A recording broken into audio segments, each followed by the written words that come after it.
Hi guys, welcome to our channel. నేను ఈరోజు home made healthy baby Cerelac ఎలా ready చేయాలో చూపిస్తానండి. దీనికైతే మనము కావాల్సిన ఇంగ్రీడియంట్స్ చూసేద్దాం. బార్లీ గింజలు, పెసరపప్పు, వేరుశనగపప్పు, పచ్చిశనగపప్పు, ఎర్ర కందిపప్పు, దీన్నే మసూర్ దాల్ అని కూడా అంటాము, కందిపప్పు, రాగులు, జీడిపప్పు, బాదం పప్పు, సన్ఫ్లవర్ సీడ్స్, శనగలు, water melon seeds and rice అండి.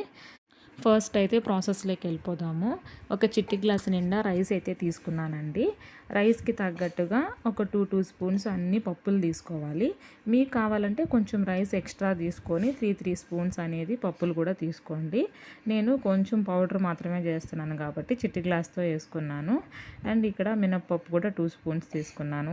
రాగులు ఒక స్పూన్ తీసుకున్నానండి. సమ్మర్ కదా 2 స్పూన్స్ తీసుకుంటే వేడి చేస్తుంది అనేసి ఒక స్పూనే తీసుకున్నాను.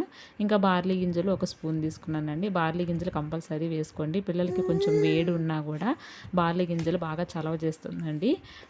ఇంకొచ్చేసి పెసర్లు 2 స్పూన్స్, సన్ఫ్లవర్ సీడ్స్ ఒక 2 స్పూన్స్, వాటర్ మిలన్ సీడ్స్ ఒక 2 స్పూన్స్, బాదం గింజలు వచ్చి ఒక 20 వరకు తీసుకున్నానండి నేను. అండ్ ఇక్కడ జీడిపప్పు, వేరుశనగపప్పు, శనగలు ఇవన్నీ నేను తర్వాత వేస్తానండి. ఇప్పుడైతే వీటిని నానబెట్టుకోవాలి. మనము ఒక గంట లేదా 2 గంటల పాటు దీన్ని నానబెట్టేసుకోవాలండి. నానబెట్టుకున్న తర్వాత ఒక 2-3 టైమ్స్ నీట్గా వాష్ చేసుకోండి. వాష్ చేసేసుకొని నీళ్లు లేకుండా నీట్గా వంపేసుకోండి.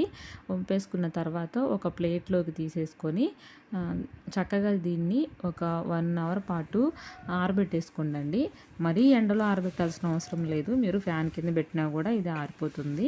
ఆరబెట్టిన తర్వాత చెమ్మ లేకుండా ఇలా పొడి పొడిగా అయిపోతాయండి. తర్వాత బాదం పప్పు అన్నిటికీ నీట్గా పొట్టు తీసేసుకోవాలి.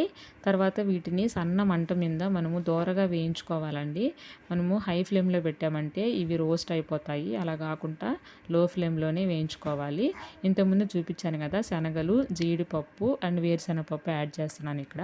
ఇవి నానబెట్టాల్సిన అవసరం లేదు, మనం డైరెక్ట్గా వేయించుకోవచ్చు. అండ్ ఇప్పుడు ఒక సీక్రెట్ ఏంటంటే, పిల్లలకి ఈజీగా డైజెస్ట్ అవ్వడానికి నేను కొంచెం జీరాని అండ్ వామును కూడా యాడ్ చేశానండి.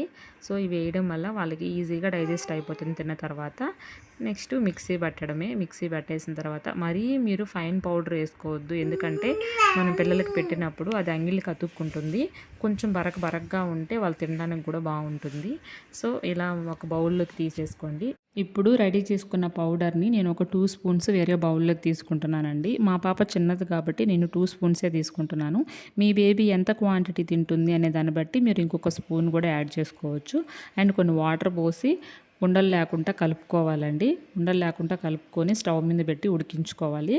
బిలో 1 ఇయర్ వాళ్ళకి సాల్ట్ యాడ్ చేయాల్సిన అవసరం లేదు. కొంతమంది పిల్లలు ఉంటారండి, వాళ్ళు ఉప్పు లేకుండా అసలు తినలేకుంటుంటారన్నమాట.